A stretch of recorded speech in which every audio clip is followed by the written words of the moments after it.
Sois béni. Eh bien, je bénis Dieu pour chacun d'entre nous. S'ouvre aujourd'hui une nouvelle année. Personne ne sait de quoi sera faite cette année.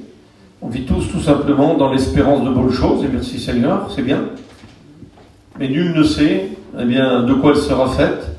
Vous avez aujourd'hui une année qui s'ouvre devant nous. Depuis le 1er janvier, il y a eu 365 pages, toutes blanches. Alors il y en a déjà quelques-unes qui sont passées, qui sont derrière nous. On ne peut plus les réécrire.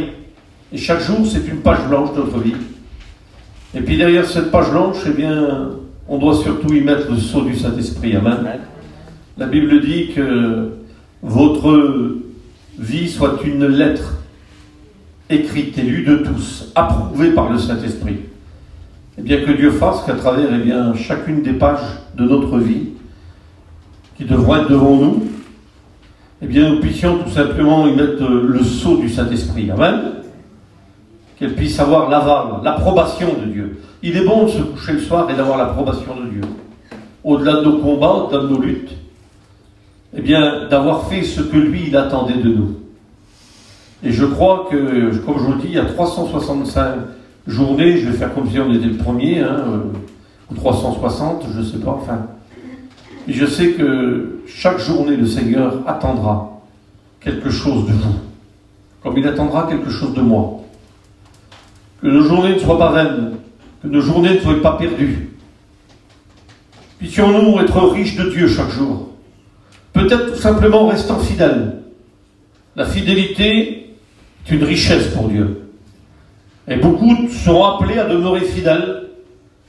Peut-être à travers leur combat, à travers leur lutte, peut-être à travers différentes choses qu'ils devront vivre. Comme je vous dis, l'avenir ne nous appartient pas et c'est bien comme ça. Ne vous projetez pas dans l'avenir. Bien souvent, quand on veut se projeter dans l'avenir, c'est le projet, qui n'est pas bien souvent celui de Dieu, mais le projet que nous imaginons, et notre imagination, quelquefois, nous fait dériver. Et bien souvent, celui qui dirige la journée qui est devant nous, bien souvent c'est l'ennemi de notre âme, et puis le scénario n'est pas toujours celui de Dieu. Parce que Dieu peut tout changer, comme on l'a dit, Dieu peut tout transformer en une journée. La journée de demain n'existe pas, elle appartient à Dieu. Alors n'essayez pas de devancer la journée de Dieu. Essayez de vivre pour aujourd'hui. Amen. La Bible dit, ne vous inquiétez pas du lendemain, le lendemain aura soin du même. À chaque jour suffit sa peine. Amen. Alors on va vivre une journée à la fois, et croyez-le, ce sera largement suffisant. Amen. Alors j'aimerais, vous savez, bien souvent quand on entend des messages, et puis quelquefois on a été bénis même à travers le message, et puis on demande sur quoi prêcher le serviteur, on est un petit peu des fois embarrassé parce que, on a du mal à mettre des mots à ce qu'on a entendu, même si on a été bénis. Et puis il y a des messages, quelquefois qui nous restent. Parce que tout simplement, cela a interpellé notre cœur. J'aimerais que dans cette nouvelle année, nous puissions, nous attacher à ce qui est écrit, à la parole de Dieu. Et puis, la parole que j'aimerais vous apporter en ce début d'année, c'est enraciné, fondé, affermi en Christ. Amen. Colossiens chapitre 2, verset 7. C'est ce que la parole de Dieu. Et je crois que c'est une bonne résolution dans cette nouvelle année. Être enraciné, fondé, être affermi en Christ. Être enraciné, c'est être ancré. Quand on est ancré, que Dieu soit béni, malgré les tempêtes, malgré les problèmes, parce qu'on ne sait pas de quoi sera faite cette année. On sait qu'une chose, c'est qu'on est des fois troublé de tout ce qu'on entend, de tout ce qu'on voit. Et on est surpris. Et en une journée, tout peut basculer. Mais je bénis Dieu, et j'aime cette version qui dit ancré, fondé, affermi sur notre modèle, et le modèle s'appelle Christ, là, rien ne nous fait bouger. Semblable au palmier, dans le psaume 92 et verset 3, la Bible déclare que les justes grandissent comme le palmier et qu'ils portent du fruit, quelle que soit la saison. Le palmier, s'est trouvé, lui, il est enraciné, il est fondé, il est affermi, et même au milieu du désert, même malgré les vents contraires, il reste attaché à la source. Et d'ailleurs, le palmier, regardez, ne connaît qu'une direction. Celle qui monte vers le ciel. Et oui, pas de branche, lui, en cours de route, comme les autres arbres de la forêt, si vous les regardez. Parce que lui, il n'a pas de temps à perdre. Non, toutes ses forces, tout son temps, n'a qu'un objectif. Monter, monter, toujours plus haut vers le ciel. Et bien que dans cette année, vous puissiez bien être semblable au palmier, monter, toujours monter, Seigneur. N'avoir qu'un objectif, ne pas perdre de temps. Il n'y a plus de temps à perdre. Et un palmier, vous verrez, jamais vous ne pourrez le courber. Malgré, je vous dis, les vents mauvais, et c'est vrai que l'endroit où vit le palmier, c'est pas un endroit, eh bien, c'est des endroits les plus hostiles, les endroits du désert, c'est un endroit où rien ne pousse. Eh bien, le palmier, lui, malgré ses temps mauvais, eh bien, rien ne fera courber le palmier. Il faudra plutôt le rompre, plutôt que de le faire changer de direction. Parce qu'il ne connaît qu'une direction, comme je vous dis, celle qui monte vers le ciel. La seule chose, vous remarquez, la seule chose qui fait courber un palmier, c'est quand, et vous verrez, hein, j'ai déjà eu l'occasion d'aller sur les bords de mer, là-bas, du côté de Nice, c'est quand eh bien, les palmiers sont à côté de la mer. Parce que, bien tout simplement, eh bien, l'ombre du palmier, eh bien, la mer lui fait de l'ombre, et puis quand eh bien, il se penche, lui, pour aller du côté, malheureusement, du mauvais côté. Eh bien, puissions-nous être du bon côté. La mer de ce monde ne nous intéresse pas. Amen. Il vaut mieux être dans le désert avec Dieu que d'être dans la mer de ce monde, c'est-à-dire Jésus-Christ être perdu. Et la véritable nature du palmier, c'est de grandir, afin de placer tout son feuillage et son fruit au sommet de ses branches. Et je vous le dis, en cette année 2023, Dieu nous appelle plus que jamais, et il vous appelle, à vous aussi comme à moi, à n'avoir qu'une direction. Il n'y a plus de temps à perdre, vous l'avez compris.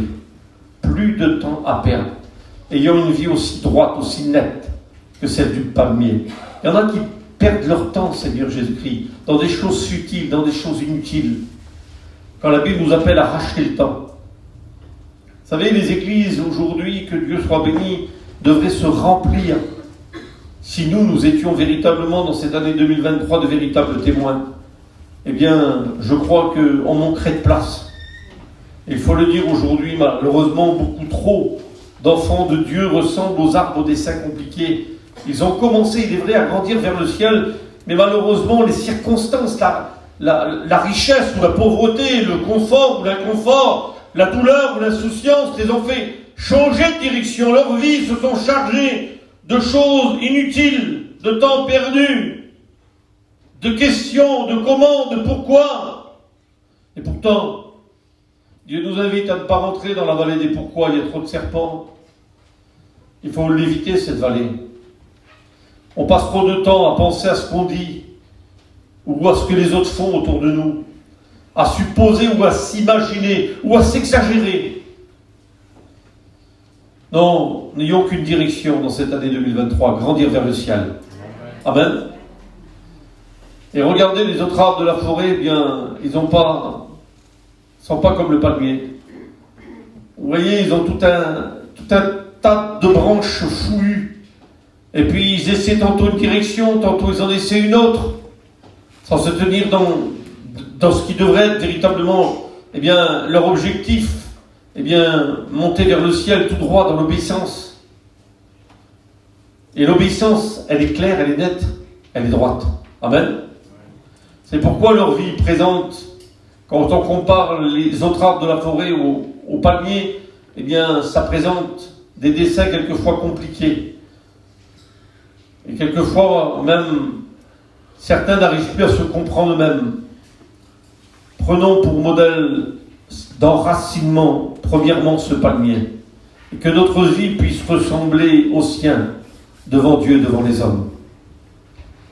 Et c'est vrai que ce mot, qui doit être le nôtre dans cette année 2023, c'est un mot que Dieu voudrait vous laisser. C'est d'être enraciné, ancré dans la foi. Amen. Ancré, quels que soient les jours qui seront devant vous, les jours de 2023. Il y aura les jours, et dans chaque mois, il y a une journée qui va définir aussi, eh bien, ce que vous devrez vivre et comment vous devrez le vivre. Et je ne sais pas quelle sera la journée la plus marquante de votre vie, dans l'année qui va arriver là devant nous. Je ne sais pas quelle sera la journée la plus marquante pour moi, quelle sera la journée la plus frustrante, ou la journée peut-être où je vais baisser les bras, ou la journée peut-être où je vais être spirituellement parlant au mieux de ma forme. Je ne sais pas quelles seront les journées, mais je sais qu'une chose, c'est que dans cette année, je devrais être ancré véritablement dans le Seigneur. Et nous avons un modèle, c'est ce que nous avons lu dans la parole de Dieu. Nous devons être ancrés, enracinés, fondés sur Christ lui-même. Pas sur un autre, mais sur le Christ. Amen. Et c'est ce que j'aime de Dieu. Dieu nous dit des choses, mais que Dieu soit béni. Il est persévérant, le Seigneur, avec nous. Il est patient pour que nous puissions les accomplir. Amen. Être ancré, enraciné, c'est tout d'abord entrer dans sa présence. On ne peut pas être ancré et être enraciné si on n'est pas dans sa présence. Et je vous invite à être plus que jamais dans la présence de Dieu. Sa présence, comprenez, ce point fort dans la parole de Dieu et dans ces temps troublés aussi, va être indispensable. Vous allez en avoir besoin. Il y aura peut-être un jour où plus que jamais vous en aurez besoin qu'un autre. Peut-être qu'un jour vous serez peut-être insouciant ou insouciante. Et vous aurez l'impression que vous en avez moins besoin. Mais Dieu sait que tous les jours de votre vie, vous en aurez besoin. Devant tout ce qui se passe, devant les événements qui sont devant nous, devant tout ce qui nous trouble, nous aurons besoin d'être dans la présence de Dieu dans cette année. Vivre dans sa présence. Beaucoup trop aujourd'hui se sont attachés, et même les pasteurs ont peut-être trop attaché l'Église au cadeau de Dieu, plus que dans sa présence.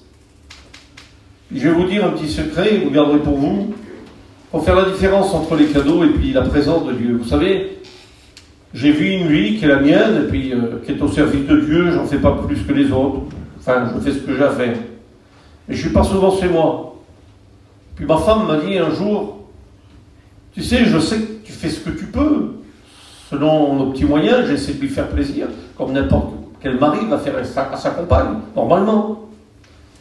Il a dit, je sais que tu vas essayer de me donner le mieux. Il m'a dit, comprends-moi. Ta présence me manque parfois. Et ça m'a touché quand elle m'a dit ça. Et puis ta présence, elle vaut mieux que tous les cadeaux que tu peux m'offrir. Et je me disais, Seigneur, si elle le vit de cette façon-là, parce que moi, je suis pas souvent, chez moi, je suis souvent parti. Je dis, combien, Seigneur, quelquefois, Dieu voudrait qu'on recherche davantage sa présence que ses cadeaux. On est toujours dans la demande. On ressemble à la sangsue qui dit donne, donne, donne. Et puis, on perd de notion, ce que Dieu attend de nous. Que nous puissions être véritablement, dans cette présence. Et je crois que ceux qui sont dans la présence de Dieu, aucun jour ne pourra les défaire. C'est ceux qui s'attachent au cadeau de Dieu. Quand ils ne l'ont pas, ils sont déstabilisés, ils se posent des questions. Et puis cette déstabilisation de leur foi, le diable sait y travailler justement pour les amener sur l'autre rive, la rive du doute, de la crainte, de la peur, de l'angoisse. Pourquoi ? Parce que, ils se sont habitués à recevoir de Dieu ou à voir les autres recevoir. Et ils se disent, pourquoi eux et pas moi ? Pourquoi leur foyer et pas le mien ? Et puis ça crée du trouble. Pourquoi ? Elle a été guérie, elle ne mérite pas mieux que moi. Et pourquoi il est guéri ? Et pourquoi moi je ne suis pas ? Et pourquoi il n'entend pas ma prière ? Et ça, c'est chercher les cadeaux plus que sa présence. Et je bénis Dieu, Dieu sera capable de vous donner les cadeaux qui viennent du ciel. Et on en a tous bénéficié de ces cadeaux-là, à un moment ou à un autre. Baptême du Saint-Esprit pour certains, délivrance pour d'autres, guérison encore, et même bénédiction, consolation encore.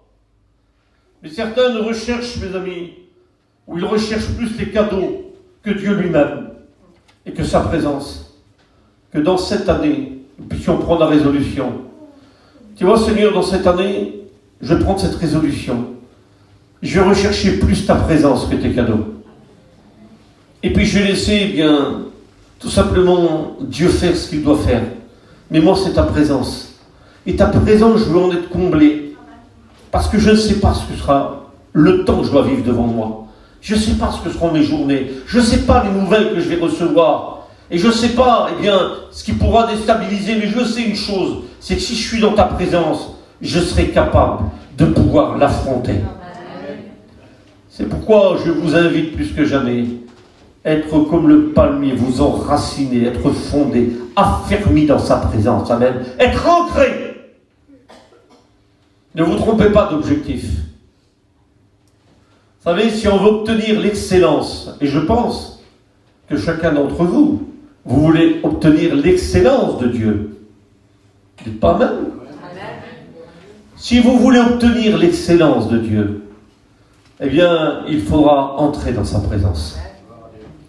C'est dans la présence que se trouve l'excellence. Sans sa présence, eh bien, vous ne trouverez pas ce qu'il est, ce qu'il fait, ce qu'il donne. Comme je vous le dis, je ne sais pas ce que sera demain pour moi, donc encore moins pour vous. Mais il est bon de savoir, puisque Christ nous invite à vivre une journée à la fois, il est bon de savoir une chose, c'est que nous devons être prêts en tout temps. En tout temps. Je ne sais pas si cette saison-là sera la saison dernière, si ce sera le temps dernier, si ce sera l'année dernière. J'ignore ni le jour ni l'heure, pour vous comme pour moi, comme pour le retour du Christ. Mais je sais que je veux être en tout temps prêt. Il est écrit dans Proverbe au chapitre 24, verset 10, « Si tu faiblis au jour de la détresse, c'est que ta foi n'était que faiblesse. » Et vous savez, je parlerai par expérience, contrairement à la pensée des hommes, parce que le ciel ne fonctionne pas comme la terre. Là où j'étais peut-être le plus enraciné, là où peut-être j'ai été le plus fort avec Dieu, et là où chacun d'entre nous, peut-être au-delà des cadeaux que nous avons reçus, eh bien nous avons vu quelque chose de plus fort que le cadeau de Dieu, nous avons vu une transformation dans notre vie. Eh bien ma réelle transformation, je ne l'ai pas vue au milieu de l'abondance spirituelle, mais je l'ai vue au niveau de la disette, quand j'étais dans la disette. Je ne l'ai pas vue au milieu de mes victoires, mais je l'ai vue au milieu de mes défaites. C'est curieux, ça devrait être le contraire sur la terre. Mais je vous le dis, le ciel ne fonctionne pas comme la terre. Je ne l'ai pas vu au milieu de ma force, mais je l'ai vu quand j'étais faible. Oui, ma transformation s'est faite, pas dans un lieu, dans un hôtel 5 étoiles, mes amis. Non, c'est dans les endroits les plus sombres de ma vie. Pourquoi ? Parce que à ce moment-là, j'avais quelque chose d'essentiel. J'avais sa présence. Et j'étais capable de pouvoir rester debout, d'être un témoignage pour les autres, pour moi-même. Et je bénéficiais de ce qui se trouve, eh bien, être ce qu'il y a de meilleur au milieu de nos tempêtes. C'est Dieu lui-même. Pourquoi ? Parce que j'avais posé mon ancrage sur celui, eh bien, qui est le rocher de tous les siècles. Et je vous invite dans cette année à poser votre ancrage sur le rocher de tous les siècles. Oui, je vous invite et qu'on puisse ensemble changer notre fusil d'épaule. Seigneur, tu vois, dans cette année, je ne veux plus te demander. Je ne veux plus te demander de cadeaux, Seigneur. Tu feras ce que tu as à faire. Je vais rechercher quelque chose de plus important. Je vais rechercher ta présence. Amen. Et je crois que si vous vous mettez dans cet état d'esprit-là, vous allez vous mettre dans quelque chose qui va plaire à Dieu. Vous savez, la parole de Dieu nous le dit, hein, vous demandez mal dans le but de vous satisfaire ou de satisfaire à travers la prière, eh bien, vos besoins. Mais si vous demandez quelque chose qui plaît à Dieu, vous allez connaître Dieu sous une autre dimension. Et plus que jamais, comme je vous le dis, ces temps qui vont être troublés, eh bien, vous aurez besoin de la présence du Seigneur. Nous allons ensemble, tous ensemble, avoir besoin de cette présence. Rechercher et recherchons plus que jamais ce qu'il est. Amen. Amen. Alors puissions-nous dire, Seigneur, cette année, je veux rechercher ta présence. Amen. Vous le dites avec moi ? Je veux rechercher ta présence. Amen. Que cette prière puisse être entendue, qu'elle ne puisse pas venir des mots de votre bouche, mais qu'elle puisse venir de votre cœur. Que vous puissiez véritablement vous mettre en action. Trop, mes amis, ont confondu le pain de Dieu avec le McDonald's du monde. Confondez pas, hein. Et oui, on a rajouté à notre nourriture spirituelle des ingrédients qui ne sont pas bons du tout et qui ne nous font pas du bien. C'est pourquoi les églises aujourd'hui, c'est vrai, ils ont pris plus de poids que de grandeur. Il y a trop d'églises qui grossissent et qui ne grandissent plus. Eh bien, revenons à la véritable nourriture de Dieu. Mettons-nous véritablement à la table de Dieu. C'est des mots simples que je vous dis, c'est pas compliqué. Un enfant pourrait le comprendre. Mais c'est des recettes spirituelles qui vous feront le grand bien si vous les mettez en pratique. Par ce message, je viens tout simplement vous apporter une nourriture qui s'appelle la nourriture de Dieu. Ce pain tout simple, c'est le pain qui vient du ciel. Et c'est avec humilité qu'un jour il est descendu du ciel pour nous le donner. Et ce pain suffit, il se suffit à lui-même. La parole se suffit à elle-même.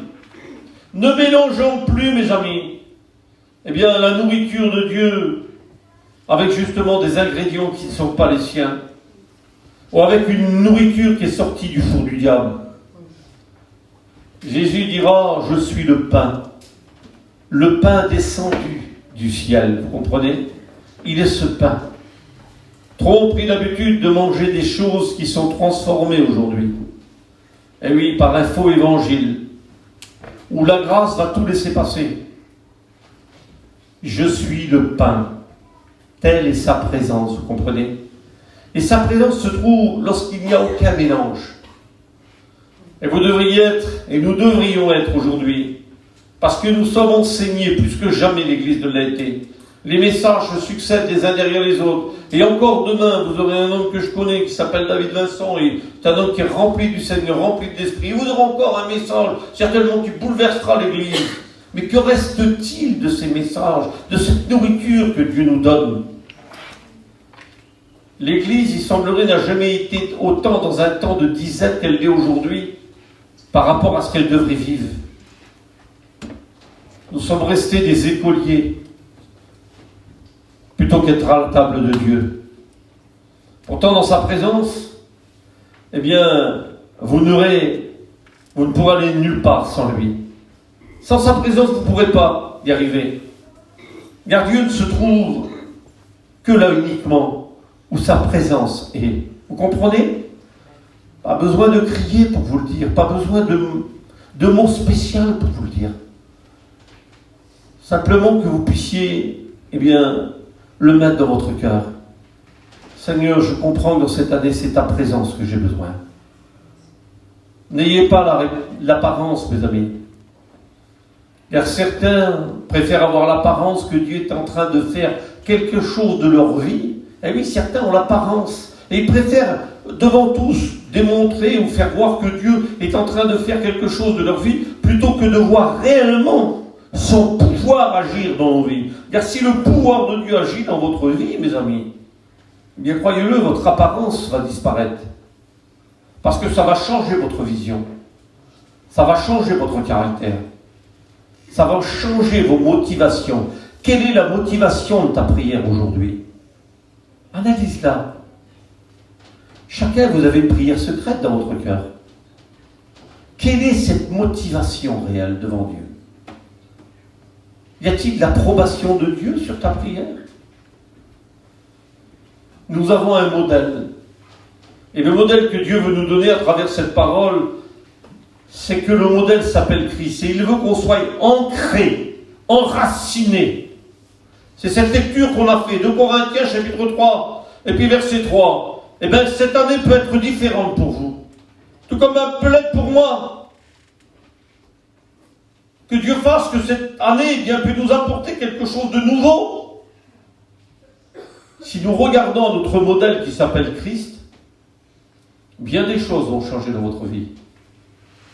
Ne rien faire, Seigneur, sans ta présence. Il est écrit dans Jacques au chapitre 1, Versets 5 à 6, si quelqu'un d'entre vous manque de sagesse, qu'il la demande à Dieu, qui donne tout simplement, sans reproche, et elle lui sera donnée. Dans le monde, on dit que la sagesse est la mère de toutes les vertus. Eh bien, c'est dans sa présence qu'on trouve la sagesse. Et la sagesse peut vous éviter bien des catastrophes. S'il y en a qui avaient été simplement sensibles à la parole de Dieu, et de dire, Seigneur, tu vois, je sais que je ne peux trouver la sagesse que dans ta présence. Eh bien, je vais te la demander, Seigneur. Eh bien, le Seigneur, vous avez vu ce qu'il est écrit? Il la donne tout simplement à des cœurs simples. Il la donne à des hommes, à des femmes, sans rien leur reprocher. Il ne va pas regarder à ce que tu as fait hier. Il ne va pas regarder à ce que tu es. Il n'est pas dit qu'il y a des conditions particulières à remplir. Il faut que tu sois un homme bien, avec, je ne sais pas moi, 3 auréoles sur la tête. Il y en a, ils ont tellement, ou alors une auréole quelquefois, il y en a qui veulent tellement se la mettre sur la tête, elle est trop serrée, elle leur donne des mal de tête. Le Seigneur ne nous demande pas tout ça. Il nous demande la simplicité. Viens Dieu tel que tu es. Dieu ne te reproche ni ton passé, puis ni ce que tu seras demain. Et lui, il est capable de te donner quelque chose de meilleur. Mais c'est dans sa présence que tu vas le recevoir. C'est sa sagesse. Et la sagesse, s'il y en avait qui l'avaient reçue, mais il serait peut-être encore là parmi nous. Je me souviens d'une expérience que j'ai faite un jour, et je me suis trouvé tristement le premier témoin d'un accident qui venait d'arriver sur l'autoroute du Midi. Et puis c'était un jeune couple. Et puis, dans cet accident, eh bien, cet homme marié, ce jeune homme marié, allait perdre sa compagne et sa petite de 6 mois. Et pourtant, les serviteurs, quand on était à l'hôpital, les serviteurs me disaient à nous, on était le trouver. On lui a dit, ne pars pas. Ta femme veut se baptiser, ne pars pas. Il dit, et comme on connaissait qu'il avait un caractère un peu... Eh bien, on y avait avec toute la sagesse. Eux, ils avaient reçu, mais lui, il n'avait pas la sagesse. Puis lui, ce qu'il voulait voir, c'était le midi. Il voulait voir le soleil, il voulait voir les belles choses. Et puis il pleuvait trop là où ils étaient, il en avait marre.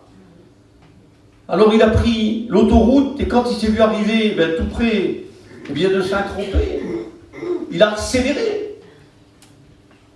Et puis la sagesse lui disait qu'il ne fallait pas accélérer, puisqu'il y avait des panneaux qui normalement auraient dû certainement le guider déjà, humainement. Mais sa folie l'emportait. Et en accélérant de trop, la camping a viré, il a fait un accident et malheureusement il a perdu sa femme et sa petite.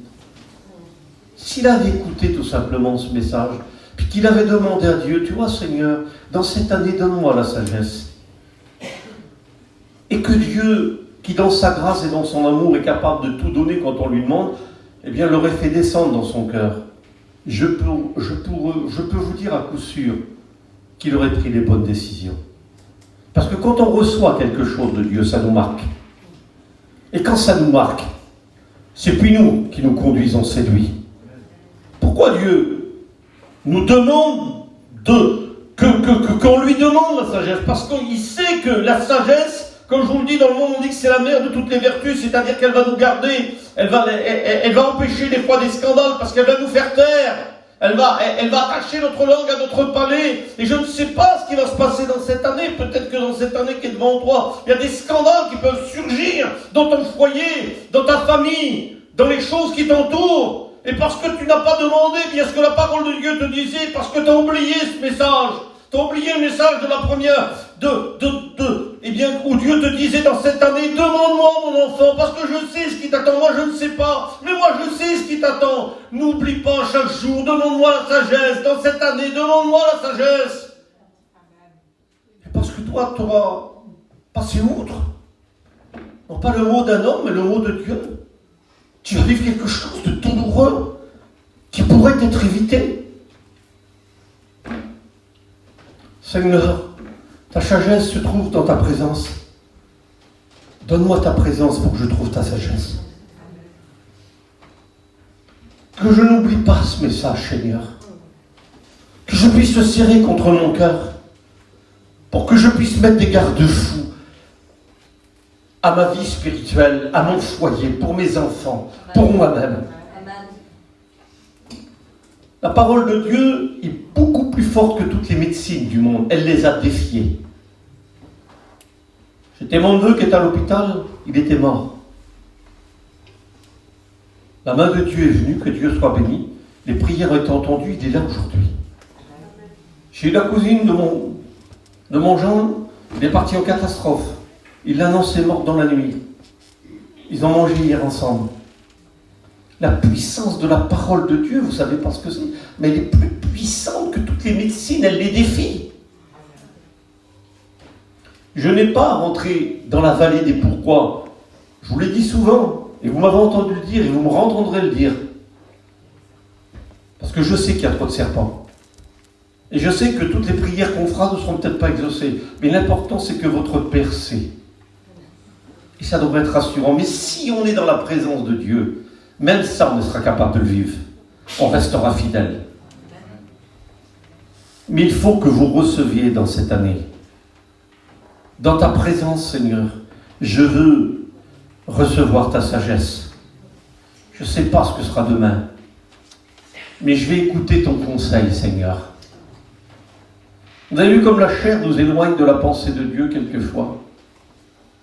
La chair, eh bien, fera tout pour que l'homme, justement, ne puisse pas recevoir ce que Dieu veut lui donner. Elle se fatigue facilement. Le corps peut être ici, et puis, eh bien, on vagabonde ailleurs, on n'écoute plus ce que Dieu a à nous dire. Parce qu'on en a trop, on est gavé de la parole. Mais une simple parole est capable de vous garder toute l'année, si vous la mettez en pratique. Le tout, vous comprenez, mettez cette parole en pratique. Et la Bible dit qu'il la demande et Dieu lui donnera. Mais qu'il la demande, nous dit la parole de Dieu, avec foi, sans douter. Car celui qui doute est semblable au flot de la mer, agité par le vent et poussé de tous côtés. Et oui, si tu demandes quelque chose à Dieu, ne doute pas. On dirait ici que celui qui doute a besoin d'une ancre. Être ancré. Vous avez vu ce que c'est qu'une ancre? Une ancre d'un bateau. Être ancré. Mais il semblerait qu'ici, Dieu sait. Il sait que le diable a essayé de troubler les âmes par rapport à sa parole. Alors il les met en garde. Et il dit, si tu demandes d'entrer dans ma présence, et si tu le demandes avec foi, tu devras te dégager des circonstances qui te trompent. Ne confondez jamais la vérité du diable avec la réalité de Dieu. J'étais confronté à cette vérité du diable. Et oui, le diable nous trompe. Il ne va pas servir du manchance pour nous tromper. Il va servir de la vérité. Il y avait un petit enfant, il était dans un plastique mort. Il était mort, mais on avait reçu une prophétie. Et dans cette prophétie, le Seigneur disait que la mort allait passer et que le Seigneur allait l'arrêter. Et quand ce petit enfant s'est noyé, et puis que, eh bien, c'était la catastrophe, je vous en passe, je couperai au court. Et puis que d'un seul coup, on était devant cette évidence, et que le père disait, mais il est mort, ils l'ont mis dans un plastique et on attend la mort qui va venir la chercher. Et moi, j'étais au téléphone, j'étais plus loin, mais je me rappelais de la prophétie, et je disais, mais non, il n'est pas mort, ouvrez le plastique, il est vivant, il est vivant! Et ils ont ouvert le plastique, et le petit pomme, il est revenu à la vie. La vérité du diable, c'est qu'il était vivant. La vérité du diable, c'est qu'il était mort, c'est vrai. Mais la réalité de Dieu, c'est que Dieu est ressuscité, qui ressuscite les morts. Sur quoi tu t'appuies aujourd'hui? Sur tes vérités? Ils t'emmèneront nulle part. Le diable te trompe avec des vérités. Appuie-toi sur la réalité de Dieu. Il ne te trompera jamais. Comprenez? Alors que celui qui demande, eh bien, le fasse sans douter. Qu'il ancre sa vie. Seigneur, je veux ancrer ma vie à ta parole.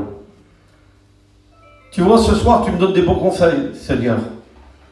Eh bien, ce soir, je vais te demander quelque chose de particulier. Peut-être que je n'avais même pas pensé, ni imaginé à te demander. Mais toi qui connais toutes choses, toi qui sais toutes choses, toi qui sais ce que sera les demain, toi qui sais que va contenir, eh bien, les 300 derniers jours de ma vie, Seigneur Jésus-Christ, ou les 300 derniers jours de l'année, parce que le Seigneur peut revenir, ou alors je peux partir. Je ne sais pas, Tout est possible, on voit des jeunes partir, on voit des vieux partir, il n'y a plus d'âge, on est troublé par tout ce qui se passe, par tout ce qu'on entend, mais qu'importe, quoi qu'il arrive, Seigneur, Je sais que ma patrie à moi, elle n'est pas terrestre, elle est céleste.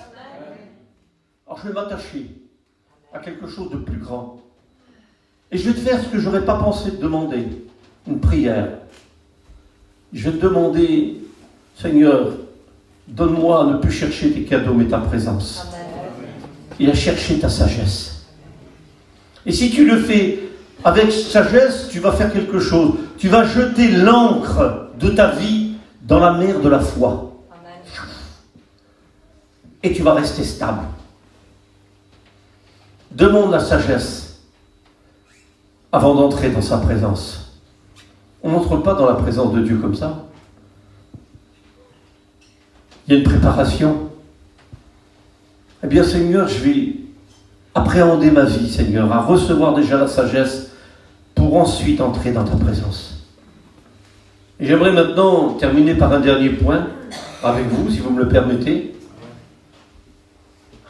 Vous savez, il n'y a pas de doctrine particulière, il n'y a pas de mots grecs, il n'y a pas de mots compliqués dans ce que je vous dis.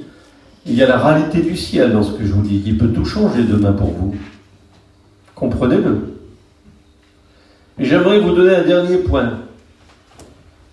Avant de s'ancrer, de s'enraciner dans sa propre vie, nous devons comprendre que Dieu, ne vit pas dans ce royaume d'intérêt qu'est le nôtre.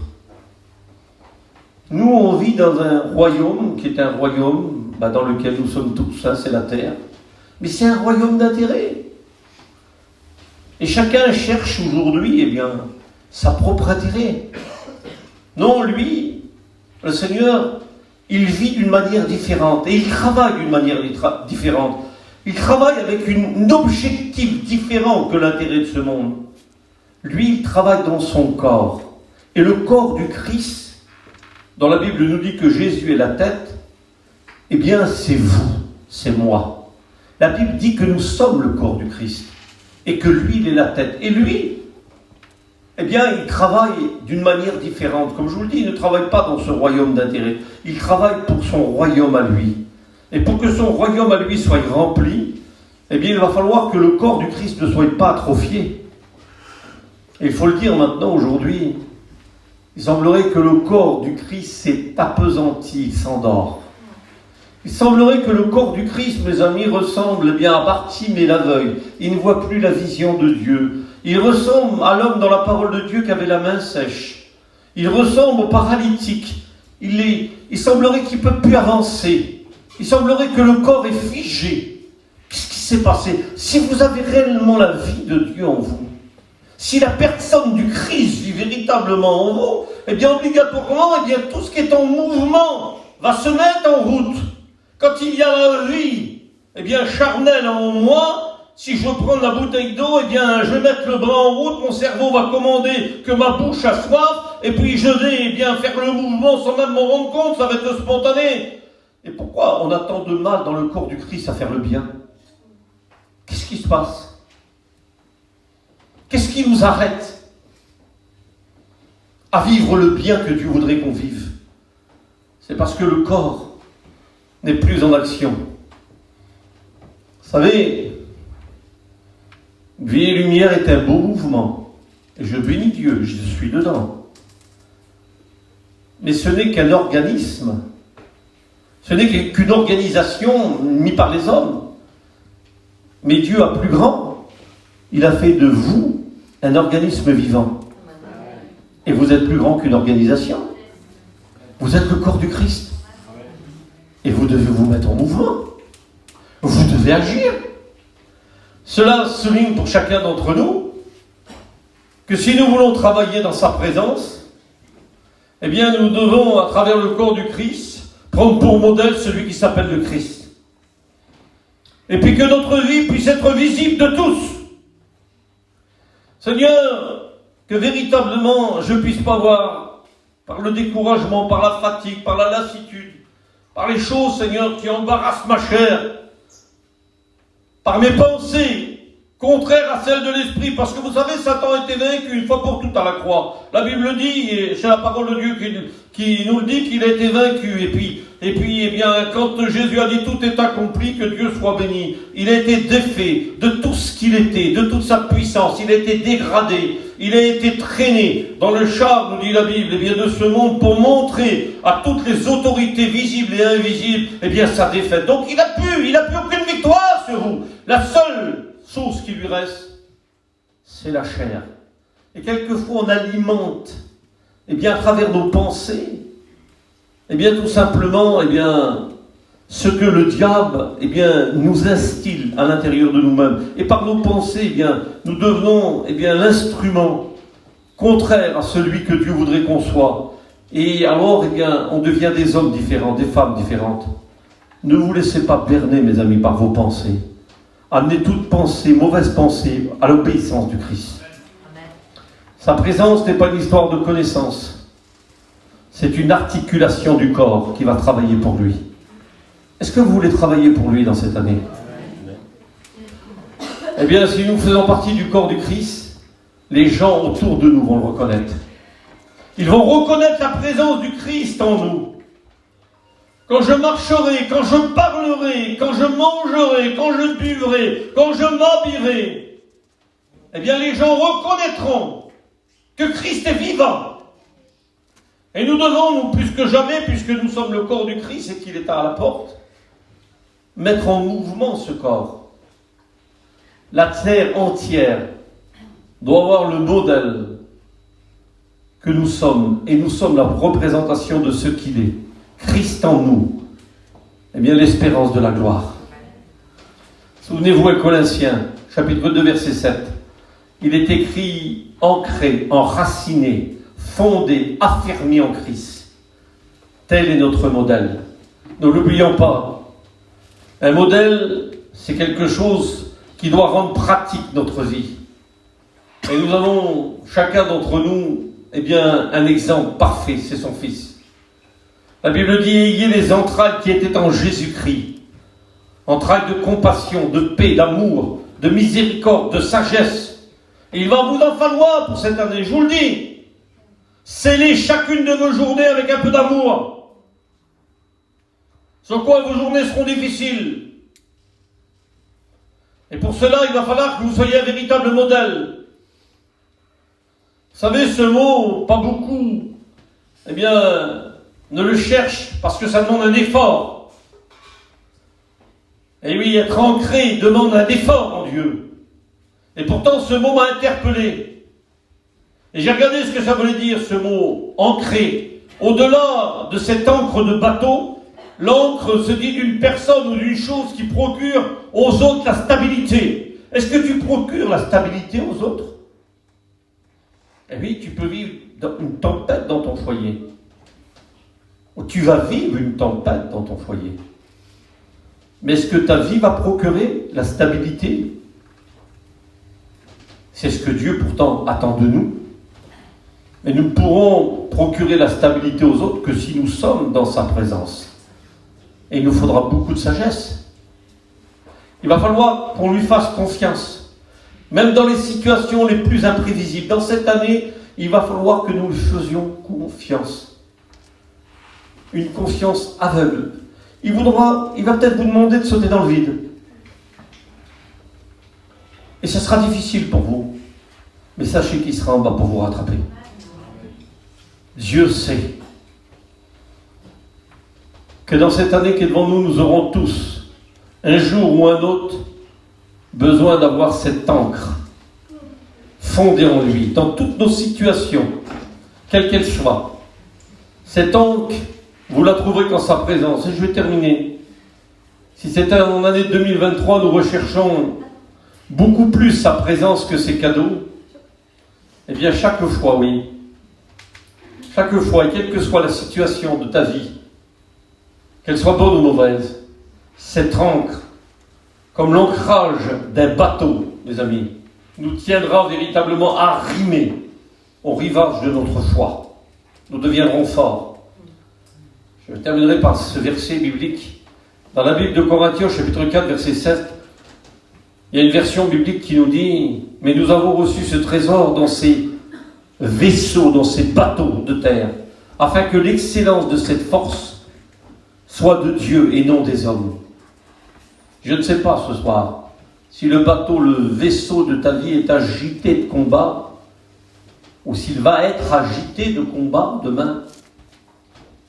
Mais je t'invite à entrer dans sa présence pour être ancré véritablement, être attaché au rocher de tous les siècles. Je bénis Dieu. Pour moi-même, c'est ma résolution. J'ai découvert quelque chose à travers ce mot, ancré en Dieu dans cette année. Tant que Dieu ne m'avait pas donné la pensée, c'est vrai que je l'ignorais. Je le connaissais, mais je l'ignorais. Ancré, c'est tenir compte de lui, dans tout ce que tu vas vivre, dans tout ce que tu vas faire, dans tout ce que tu vas dire. Dans le bon comme dans le pire, parce qu'il va y avoir du bon et du pire. Quoique malheureusement aujourd'hui, eh bien, il semblerait que le pire est devant nous. C'est pour ça, Seigneur, qu'on aura besoin du bon pour tenir. Et quand on possède, mes amis, le meilleur, on est capable de vivre le pire. Et le meilleur, tu le possèdes, ça s'appelle Jésus. Dans cette année, Seigneur, je vais chercher ta présence plus que tes cadeaux. Je vais chercher la sagesse pour véritablement, Seigneur, éviter le pire. La réalité du ciel ne sera jamais affectée par l'opinion de la terre, oui. Quelles que soient tes opinions, la réalité du ciel est là. Et l'opinion des hommes n'a rien à voir avec la réalité de Dieu. Et la réalité de Dieu, c'est ce qu'il veut faire en toi. Et pour le faire en toi, eh bien, il t'invite à faire pour lui. Alors c'est à toi de placer cette prière entre ses mains. On prie le Seigneur ensemble.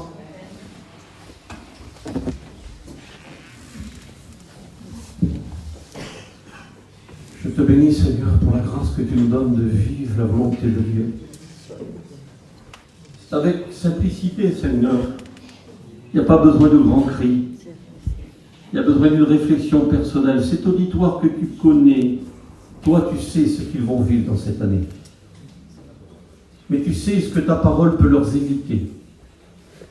Et tu les invites, par la foi, Seigneur, à pénétrer, Seigneur, dans une dimension nouvelle. Et la porte d'entrée s'appelle la sagesse. Tu l'as ouvert par ta parole pour qu'ils rentrent dans ta présence. Pour qu'ils tiennent, Seigneur, quelles que soient les journées, qu'ils soient capables de les affronter. Seigneur, détache-les des cadeaux, oui, quels qu'ils soient.